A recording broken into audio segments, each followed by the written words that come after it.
Let's just dive right into it. If you've been keeping an eye on the macro trends shaping today, July 10th, 2026, you've probably felt this massive temperature shift in the air, right? The tech hype, yeah, it's officially settled down. Now, the actual building has begun. We're looking at a moment where the entire global focus has pivoted squarely onto long-term infrastructure. And looking at today's global news, this pivot is everywhere. We are moving far, far away from wild speculation and leaning heavily into pure execution and infrastructure development across the entire economy. It's honestly a fascinating transition to watch. We've gone from just talking endlessly about what's next to rolling up our sleeves and physically building what's next. So, looking at the 6 a.m. briefing, the top 3 stories all point to one totally unified narrative. It's all about a relentless focus on economic growth and long-term infrastructure. AI is officially cementing itself as essential business infrastructure, alongside sustained massive investment in both physical and digital systems. It's all about laying the concrete, literally and digitally, for this next wave of economic growth. Which brings us to our first major shift.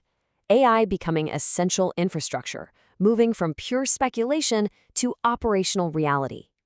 Enterprise AI is just no longer this fun experimental concept. As today's source material explicitly notes, AI infrastructure remains one of the world's absolute largest investment priorities.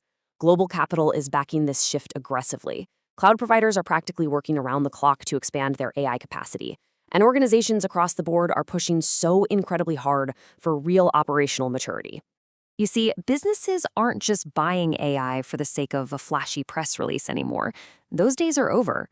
Now, they are strictly evaluating these rollouts through real, measurable productivity improvements. They demand efficiency. They demand reliability.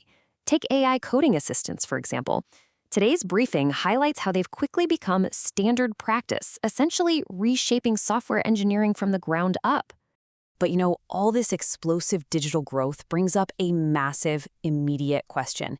How do we actually power all of this AI? Seriously, it's arguably the multi-trillion-dollar question of the decade. And that leads perfectly into our next focus, powering the digital economy and the sheer physical demands of AI. The morning briefing paints a pretty stark picture of intense energy pressures. AI data centers are driving massive long-term electricity demand, which is causing utility companies to completely scramble and prepare. And with intense summer heat already challenging regional power grids across the country, grid resilience isn't just nice to have anymore, it's being treated as a top non-negotiable investment priority. So, to meet this monumental challenge, we're seeing a massive surge in grid modernization projects. We're talking renewed, heavy investments in nuclear energy, incredibly strong backing for renewables, and rapidly growing battery storage deployments. Basically, the digital revolution is forcing a physical energy revolution. The really crucial point here is this incredible convergence. Our digital investments, things like cloud capacity, cybersecurity, and enterprise AI software, are now absolutely 100% reliant on massive physical investments. I'm talking data center construction, grid modernization, and semiconductor manufacturing. You literally cannot scale the digital side without heavily investing in the physical side. Which sets the stage for our final theme today: the new execution era and the market-rewarding operational discipline. The financial markets are sending an incredibly clear message right now. They continue rewarding operational consistency over speculation. Businesses are remaining highly disciplined in how they allocate their capital. Investors, well, they're actively looking for profitable, sustainable AI business models rather than just pure hype and empty promises. And that financial discipline trickles right down to the reality of the workforce. Employers are putting a huge emphasis on measurable productivity. Because of this massive infrastructure build-out, there is an ongoing, exceptionally strong demand for skilled technical professionals. Cybersecurity hiring remains super resilient.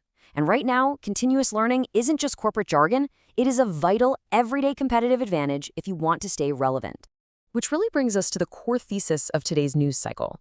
Strong execution continues defining successful organizations. Ultimately, whether you're dealing with global supply chain logistics, domestic semiconductor manufacturing, or rolling out complex enterprise software, strong, reliable execution is exactly what defines success as we look at the landscape in July 2026. Which leaves us with one final, pretty provocative thought from today's briefing to chew on.